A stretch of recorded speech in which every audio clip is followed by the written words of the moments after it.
Muchas veces se le llama la religión más, porque el catolicismo enseña que eres salvo por fe más obras, por gracia más mérito propio, por Cristo más otros mediadores, según las Escrituras más la tradición, y para la gloria de Dios así como la de María y otros santos.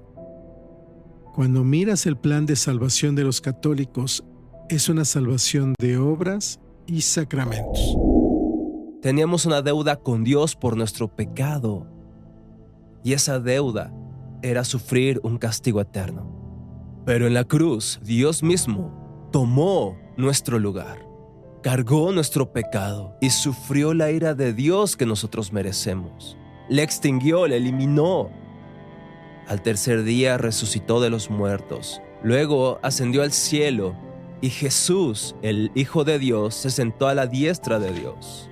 Y ahora la Biblia enseña que Jesús es el camino, la verdad y la vida, y nadie viene al Padre si no es por Él. Que hay un solo Dios y un solo mediador entre Dios y los hombres, Jesucristo hombre. Y si te arrepientes y confías en Jesús como tu Salvador, Dios perdonará tus pecados, cerrará tu caso y te dará vida eterna como regalo. No porque seas bueno, sino porque Él es rico en misericordia. En muchas formas, la doctrina que define al cristianismo bíblico es la justificación en Cristo por fe solamente. La justificación es Dios declarándonos justos aunque somos culpables de pecado. Lo vemos en Efesios 2, 8, 9.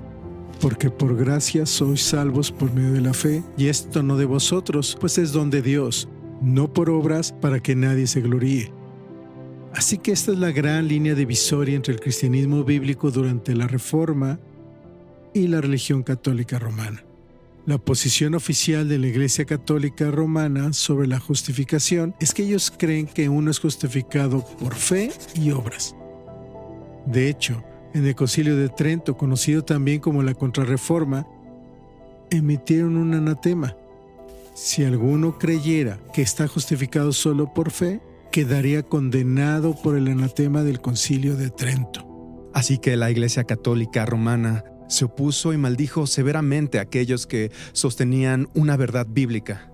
Muchas veces se le llama la religión más, porque el catolicismo enseña que eres salvo por fe más obras, por gracia más mérito propio, por Cristo más otros mediadores, según las Escrituras más la tradición, y para la gloria de Dios así como la de María y otros santos.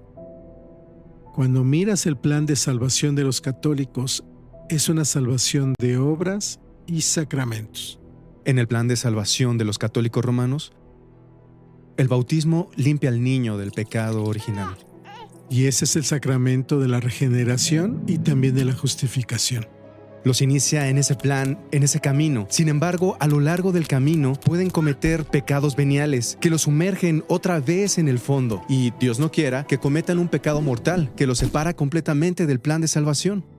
Entonces debe recibir los sacramentos. Debe confesar sus pecados a un cura, que es el sacramento de la penitencia. Y luego debe ser rejustificado haciendo buenas obras. Penitencia. Y una vez que es rejustificado, debe mantener su salvación mediante los sacramentos. Y así, al final, si hay suficiente gente rezando por él y si pasan el tiempo suficiente en el purgatorio, quizás podrían ir al cielo. Como llegan al cielo depende de lo que hagan y no lo que Cristo hizo. Pero la Biblia enseña, ahora pues ninguna condenación hay para los que están en Cristo Jesús, que cuando pones tu fe en Cristo, la obra ya está hecha.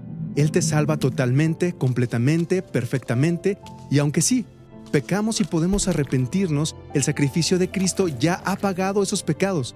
Así que hay seguridad de que Él ya nos salvó, nos arrancó del mundo y estamos en la palma de su mano y nadie puede quitarnos de su mano. Y por eso los reformadores proclamaron las 5 solas, que somos salvos solo por gracia, solo por fe, solo en Cristo, según la sola Escritura, para la gloria de Dios solamente. Ese mensaje siempre ha encontrado oposición.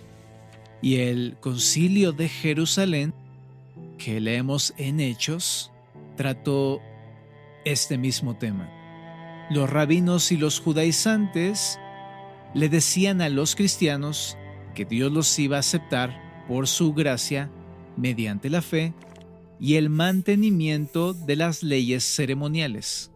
Circuncidarse, lavarse las manos, seguir las leyes alimenticias, y toda la iglesia aceptó, sintetizando las afirmaciones del apóstol Pedro, que esa no era la buena noticia, ese no es el evangelio. Jesús no vino a hacer posible la salvación para los que hacen su parte, vino a lograrla para darla libremente a su pueblo. La pregunta es, ¿cómo sabemos si la fe es real si no hay obras? ¿No dice la Biblia, la fe sin obras está muerta?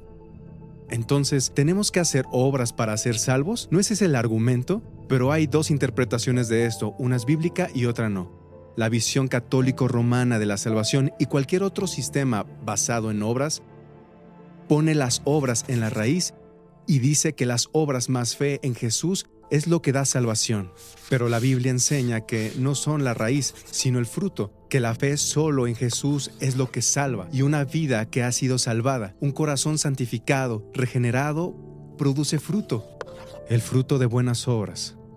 Entonces, sabes que alguien es salvo por su fruto, pero el fruto no es la razón por la que es salvo por Dios, por la gracia, mediante la fe en Cristo.